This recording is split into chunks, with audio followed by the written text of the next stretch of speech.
नमस्कार किसान भाइयों, मेरा नाम है जुगनू चिल्लर और आज हम आए हैं फौजी भाई साहब के पास। ये लंबे समय से प्राकृतिक खेती करते आ रहे हैं और अच्छी खासी इन्होंने सफलता भी हासिल की है। अक्सर हमने ऐसे देखा है कि बहुत सारे किसान प्राकृतिक खेती शुरू करते हैं, जैविक कह लो या ऑर्गेनिक कह लो, वो शुरू करते हैं और जल्दी ही वो दोबारा से रासायनिक के ऊपर स्विच कर जाते हैं, फिर से केमिकल के ऊपर आ जाते हैं। लेकिन फौजी भाई साहब के खेत में हमने देखा है कि किसी तरह का कोई केमिकल यूज़ नहीं किया है।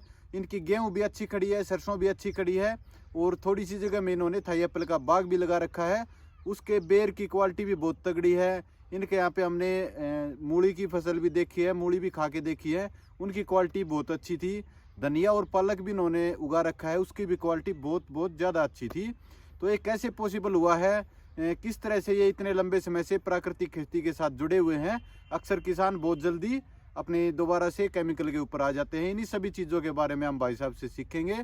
इनका खेती करने का तरीका बहुत अलग है और जो बेसिक चीज़ें हमारे घर में अवेलेबल होती है ना, उन्हीं को इस्तेमाल करके और ये प्राकृतिक खेती कर रहे हैं। तो भाई साहब से मिलते हैं और इन सब की पीछे का क्या राज है, क्या कहानी है, क्या तरीका है, वो सब बातें हम इस वीडियो के अंदर जानेंगे। बने रहिए वीडियो के साथ में ही। नमस्कार फौजी साहब। नमस्कार भाई। एक छोटा सा परिचय दे दो जी किसान भाइयों को। मेरा नाम मंजित यादव, गांव कोयलपुर, जिला झज्जर, हरियाणा का रहने वाला हूँ मैं। कितने लंबे समय से आप इस प्राकृतिक खेती से जुड़े हुए हैं जी? मैं लगभग 2016 से राजीव भाई का एक वीडियो सुना था मैं, तो उस पे मेरे दिमाग में ये आया कि हम जहर खा रहे हैं, क्यों ना हम भी इसको अनाज जो हम खा रहे हैं आज जहर मुक्त अनाज खाएं। और मैं जैविक खेती शुरू कर दिया, लेकिन मुझे इसमें कोई ऐसा सफलता हासिल नहीं हो रही थी। जैविक मैं कर रहा था लेकिन मेरे खेत में पैदावार बहुत कम हो पा रही थी, बहुत कम, क्योंकि मुझे इसके बारे में जानकारी आधी अधूरी जानकारी से मैं शुरू किया। उसके बाद में 2019 में मैं श्री ताराचंद बेल जी के एक शिविर में गया, वहाँ से मैं जानकारी मिली। मेरे को लगा कि हाँ, इस बंदे को बहुत अच्छी जानकारी है, इसके फार्मूलों में दम है। तो वहाँ से फिर मैंने आया, फार्मूले सभी बनाए और यूज़ किए, उनका रिज़ल्ट मैं लिया, बहुत अच्छा रिज़ल्ट है। इस तरीके से अगर हम करें जैविक खेती तो रासायनिक से हम दुगुना नहीं चौगुना भी पैदावार ले सकते हैं। ये आप देख सकते हो मेरे खेत में। आपको कोई भी अगर फसल कमज़ोर दिख रही है तो आप बता सकते हैं। अन्य खेतों के मुकाबले मेरी फसल बहुत ही अच्छी है। अक्सर हमने ये देखा है कि जो ऑर्गेनिक खेती करते हैं या जैविक करते हैं, प्राकृतिक करते हैं, उनकी पैदावार घट जाती है, इसलिए वो अपने उत्पाद का रेट ज़्यादा कर देते हैं और उनका रेट, उस रेट में कोई खरीदना ही नहीं चाहता है। कोई मुश्किल से कोई दिल्ली वाला आ गया और खरीद ले गया तो अलग बात है, नहीं तो उसका रखा ही रह जाता है और मजबूरी में उसी भाव में उसको देना पड़ता है। जी, ये बात आपकी सही है, क्योंकि जो भाई अधूरी जानकारी में जैविक खेती शुरू करते हैं, उनको जानकारी है नहीं खेती जैविक किस तरीके से किया जाए, वो शुरू करते हैं भाव में आके और उनकी पैदावार भी कम होती है और फसल जैसे आपने कहा बिक भी नहीं पाती। ये आपकी बात सही है। तो पहले आप सही जानकारी लीजिए, खेत में आपको क्या देना है, क्या फसल में पोषक तत्वों की ज़रूरत है, कौन सा पोषक तत्व चाहिए, कौन सी फसल किस समय लगानी है, ये सभी जानकारी आप पहले ग्रहण करें किसान भाई। उसके बाद में आप इसकी तरफ आएँ। तो मैं जो खेती कर रहा हूँ ये श्री ताराचंद बेल जी के मेथड से कर रहा हूँ, TCVT के हिसाब से। इसमें पहला फार्मूला है ऊर्जा जल। ऊर्जा जल, क्योंकि हमारी भूमि नेगेटिव हो गई है, नेगेटिव भूमि रहेगी तो उससे ऊर्जा घटती जाएगी। जिस भूमि में ऊर्जा नहीं है तो पौधे को क्या ऊर्जा देगी जी? बात सही है चिल्लर भाई। तो उसके लिए हमें सबसे पहले ऊर्जा जल बनाना पड़ेगा। ऊर्जा जल के लिए अग्निहोत्र भस्म 100 ग्राम और 100 ग्राम फिटकरी, दोनों को मिला के हमें खेत में चलाना है कम से कम 3-4 बार। तो हमारी जो ज़मीन है वो पॉजिटिव हो जाएगी, तो नेगेटिव इकोलॉजी के जो जीवाणु हैं, जीव हैं, वो सब डॉर्मेंसी में चले जाएंगे। उसके बाद में है दूसरा फार्मूला पंचगव्य। गाय के 500 गव्य से ये पंचगव्य बनता है, वो हम डालेंगे तो हमारे खेत में सभी प्रकार के जीवाणु और अणु होंगे। वो 5 गव्य कौन कौन से होते हैं जी? 5 गव्य हमारे गाय का दूध है, दही है, घी है, गोमूत्र है और गोबर है।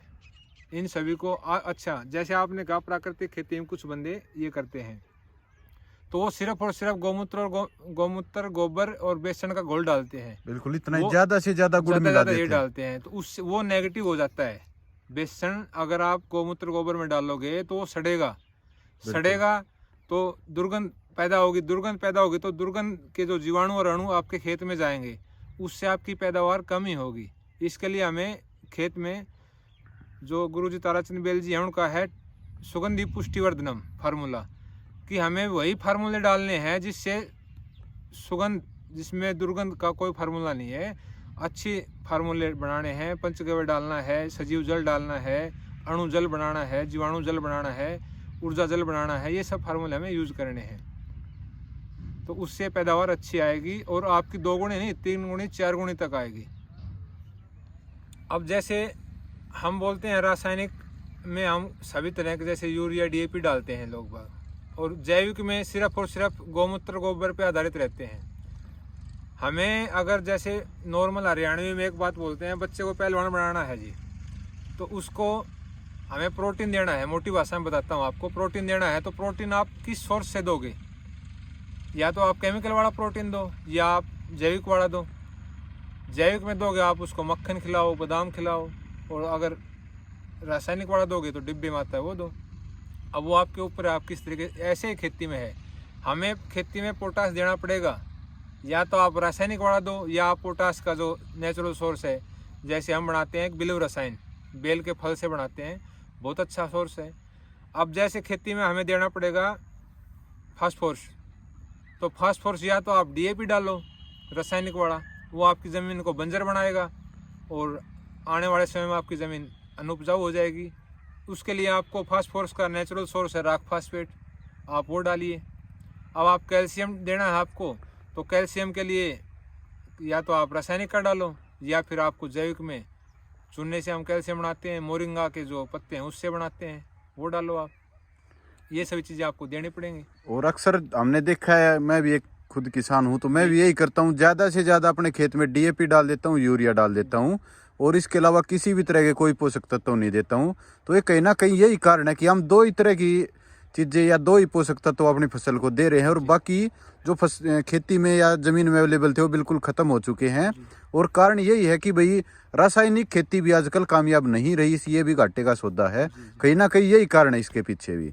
बिल्कुल सही बात है आपकी। आज का जो किसान है सिर्फ यूरिया और DAP के पीछे भाग रहा है, पैदावार उसकी भी घट रही है। और जो प्राकृतिक वाला है वो सिर्फ बहुत से किसान सिर्फ और सिर्फ जीवामृत डालते हैं, जो एक दुर्गंध युक्त घोल है, वो फसल को बर्बाद ही करेगा।